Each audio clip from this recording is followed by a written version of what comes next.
യേശുക്രിസ്തുവിൻ്റെ ദാസനും യാക്കോബിൻ്റെ സഹോദരനുമായ യൂദാ, പിതാവായ ദൈവത്തിൽ സ്നേഹിക്കപ്പെട്ടും യേശുക്രിസ്തുവിനായി സൂക്ഷിക്കപ്പെട്ടും ഇരിക്കുന്നവരായ വിളിക്കപ്പെട്ടവർക്ക് എഴുതുന്നത്, നിങ്ങൾക്ക് കരുണയും സമാധാനവും സ്നേഹവും വർദ്ധിക്കുമാറാകട്ടെ.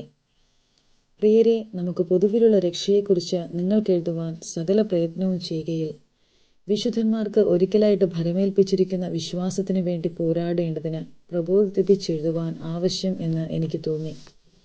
നമ്മുടെ ദൈവത്തിൻ്റെ കൃപയെ ദുഷ്കാമവൃത്തിക്ക് ഹേതുവാക്കി ഏകനാഥനും നമ്മുടെ കർത്താവുമായ യേശുക്രിസ്തുവിനെ നിഷേധിക്കുന്ന അഭക്തരായ ചില മനുഷ്യർ നുഴഞ്ഞു വന്നിരിക്കുന്നു. അവരുടെ ഈ ശിക്ഷാവിധി പണ്ടുതന്നെ എഴുതിയിരിക്കുന്നു.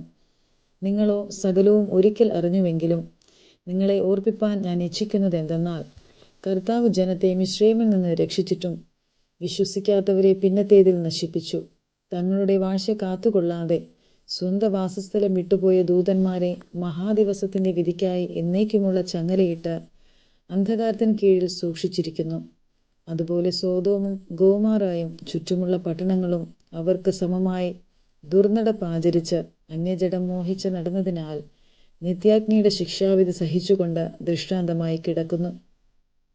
അങ്ങനെ തന്നെ ഇവരും സ്വപ്നാവസ്ഥയിലായി ജഡത്തെ മലിനമാക്കുകയും കർത്തൃത്വത്തെ തുച്ഛീകരിക്കുകയും മഹിമകളെ ദുഷിക്കുകയും ചെയ്യുന്നു. എന്നാൽ പ്രധാന ദൂതനായ മീഖായേൽ മോശയുടെ ശരീരത്തെക്കുറിച്ച് പിശാചിനോട് തർക്കിച്ച് വാദിക്കുമ്പോൾ ഒരു ദൂഷണവിധി ഉച്ചരിപ്പാൻ തുനിയാതെ കർത്താവ് നിന്നെ ഭത്സിക്കട്ടെ എന്ന് പറഞ്ഞതേയുള്ളൂ. ഇവരോ തങ്ങൾ അറിയാത്തതെല്ലാം ദുഷിക്കുന്നു. ബുദ്ധിയില്ലാത്ത മൃഗങ്ങളെപ്പോലെ സ്വാഭാവികമായി ഗ്രഹിക്കുന്നവയാലൊക്കെയും തങ്ങളെ തന്നെ വഷളാക്കുന്നു. അവർക്കയ്യോ കഷ്ടം! അവർ കയ്യിൻ്റെ വഴിയിൽ നടക്കുകയും കൂലി കൊതിച്ച് ബിലയാമിൻ്റെ വഞ്ചനയിൽ തങ്ങളെ തന്നെ ഏൽപ്പിക്കുകയും കോരഹിൻ്റെ മത്സരത്തിൽ നശിച്ചു പോവുകയും ചെയ്യുന്നു. ഇവർ നിങ്ങളുടെ സ്നേഹസദ്യകളിൽ മറഞ്ഞുകിടക്കുന്ന പാറകൾ, നിങ്ങളോടുകൂടെ വിരുന്നു കഴിഞ്ഞ് ഭയം കൂടാതെ നിങ്ങളെ തന്നെ തീറ്റുന്നവർ, കാറ്റുകൊണ്ടോടുന്ന വെള്ളമില്ലാത്ത മേഘങ്ങൾ, ഇല കൊഴിഞ്ഞും ഫലമില്ലാതെയും രണ്ടൊരു ചത്തും വേരറ്റും പോയ വൃക്ഷങ്ങൾ, തങ്ങളുടെ നാണക്കേട് നുരച്ചു തള്ളുന്ന കൊടിയ കടൽത്തിരകൾ, സദാകാലത്തേക്കും അന്ധതമസ് സൂക്ഷിച്ചു വച്ചിരിക്കുന്ന വക്രഗതിയുള്ള നക്ഷത്രങ്ങൾ തന്നെ. ആദാം മുതൽ ഏഴാമനായ ഹാനോക്കും ഇവരെക്കുറിച്ച്, ഇതാ കർത്താവ് എല്ലാവരെയും വിധിപ്പാനും അവർ അഭക്തിയോടെ ചെയ്ത ഭക്തിവിരുദ്ധമായ സകല പ്രവൃത്തികളും നിമിത്തം ഭക്തികെട്ട പാപികൾ തൻ്റെ നേരെ പറഞ്ഞ സകല നിഷ്ഠൂരങ്ങളും നിമിത്തവും ഭക്തികെട്ടവരെയൊക്കെയും ബോധം വരുത്തുവാനും 1000 വിശുദ്ധന്മാരോടുകൂടെ വന്നിരിക്കുന്നു എന്ന് പ്രവചിച്ചു. അവർ പിറുപിറുപ്പുകാരും തങ്ങളുടെ ഗതിയെക്കുറിച്ച് ആവലാതി പറയുന്നവരുമായി സ്വന്തം മോഹങ്ങളെ അനുസരിച്ച് നടക്കുന്നു. അവരുടെ വായ് വമ്പു പറയുന്നു. കാര്യസാധ്യത്തിനായി അവർ മുഖസ്തുതി പ്രയോഗിക്കുന്നു.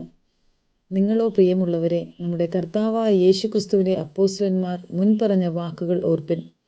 അന്ത്യകാലത്ത് ഭക്തികെട്ട മോഹങ്ങളെ അനുസരിച്ച് നടക്കുന്ന പരിഹാസികൾ ഉണ്ടാകും എന്ന് അവർ നിങ്ങളോട് പറഞ്ഞുവല്ലോ. അവർ ഭിന്നത ഉണ്ടാക്കുന്നവർ, പ്രാകൃതന്മാർ, ആത്മാവില്ലാത്തവർ. നിങ്ങളോ പ്രിയമുള്ളവരെ, നിങ്ങളുടെ അതിവിശുദ്ധ വിശ്വാസത്തെ ആധാരമാക്കി നിങ്ങൾക്ക് തന്നെ ആത്മീക വർധന വരുത്തിയും പരിശുദ്ധാത്മാവിൽ പ്രാർത്ഥിച്ചും നിത്യജീവനായിട്ട് നമ്മുടെ കർത്താവായ യേശുക്രിസ്തുവിൻ്റെ കരുണയ്ക്കായി കാത്തിരുന്നും കൊണ്ട് ദൈവസ്നേഹത്തിൽ നിങ്ങളെ തന്നെ സൂക്ഷിച്ചുകൊള്ളുവിൻ. സംശയിക്കുന്നവരായ ചിലരോട് കരുണ ചെയ്യുവിൻ. ചിലരെ തീയിൽ നിന്ന് വലിച്ചെടുത്ത് രക്ഷിപ്പിൻ. ജഡത്താൽ കറപിടിച്ച അങ്കി പോലും പകച്ചുകൊണ്ട് ചിലർക്ക് ഭയത്തോടെ കരുണ കാണിപ്പിൻ. വീഴാതെ വണ്ണം നിങ്ങളെ സൂക്ഷിച്ച് തൻ്റെ മഹിമാസന്നിധിയിൽ കളങ്കമില്ലാത്തവരായി ആനന്ദത്തോടെ നിർത്തുവാൻ ശക്തിയുള്ളവന് നമ്മുടെ കർത്താവായ യേശുക്രിസ്തു മുഖാന്തരം നമ്മുടെ രക്ഷിതാവായ ഏക ദൈവത്തിനു തന്നെ സർവകാലത്തിനു മുമ്പും ഇപ്പോഴും സദാകാലത്തോളവും തേജസ്സും മഹിമയും ബലവും അധികാരവും ഉണ്ടാകുമാറാകട്ടെ. ആമേൻ.